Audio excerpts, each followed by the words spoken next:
گلبشن یدف جو ہے وہ اعتراف کرتا ہے کہ ہم جو شیعہ زائرین ہیں جو ایران جا رہے ہوتے ہیں اور ایران کے ذریعے عراق پاکستان کے صوبے بلوچستان کے ذریعے، تو ان کے قافلوں کے اوپر یا ان کے کانوائز پہ جب اٹیک کیا گیا اور ہزارہ برادری کو نشانہ بنایا گیا کوئٹہ کے اندر، اور اس کا اعتراف کرتا ہے خود گلبشن یدف، تو کیا وہ جو ساری پلاننگ یہ کر رہا تھا، کیا پاسداران انقلاب کو نہیں پتا اس چیز کا کہ وہ شیعہ زائرین کی بسس کو نشانہ بنا رہے ہیں؟ کیا نہیں معلوم پاسداران انقلاب کو؟ 100% پاسداران انقلاب کو معلوم ہے، ان کے مفاد میں ہے۔ وہ بہت سالوں سے کوشش کر رہے ہیں کہ پاکستانی شیعہ کمیونٹی بالخصوص بالعموم اور خاص طور پہ جو ہزارہ برادری ہے، ان کو پوری طرح ایرانی پاسداران انقلاب کی جو پلانز ہیں، جو اسٹریٹجک پلانز ہیں، ان میں دھکیلا جائے، اور پاکستانی شیعوں کا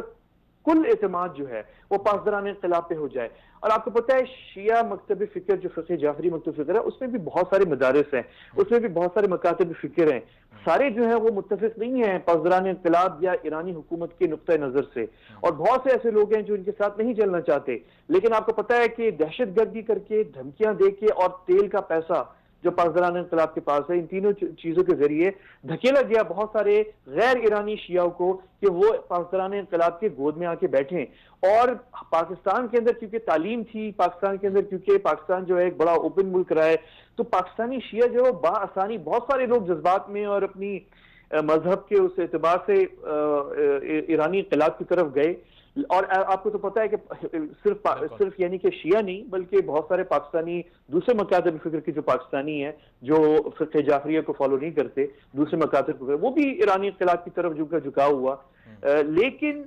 بہت سارے پاکستانی شیعہ نہیں تھے اس سے متفق، لیکن ان کو لانے کے لیے جو ہے ڈرایا دھمکایا گیا، یہ دھماکے کروائے گئے گلبشن یدف کے ذریعے، انڈینز کے ذریعے۔ آپ لوگ ایک طرف سے ہزارہ پہ اٹیک کرو، دوسری طرف سے ہم جائیں گے اور ان کو کہیں گے دیکھا ہم نے تم سے کہا تھا کہ پاکستانی تمہیں ماریں گے، پاکستانی تمہیں نہیں چھوڑیں گے، تمہارا بقا جو ہے تمہاری اس میں ہے کہ تم پاسداران انقلاب کے ساتھ آؤ، جو ہم کہتے ہیں وہ کرو، ایران آ کے ٹریننگ لو، اور تمہاری لائلٹی جو ہے وہ ایرانی ریاست اور بالخصوص جو ہے وہ جو اس وقت حکومت ہے ایران کی ان کے لیے ہو۔ تو یہ جو ہے بہت بڑی گیم کھیلی گئی ہے۔ انفارچونیٹلی اس پہ پاکستان میں بہت کم ڈسکشن ہوئی ہے، بہت اب بھی جو ہے جب گلبشن یدف پکڑنے کے بعد بھی ہم نے بہت سے لوگوں نے اس پہ بات کرنے کی کوشش کی، انفارچونیٹلی وہ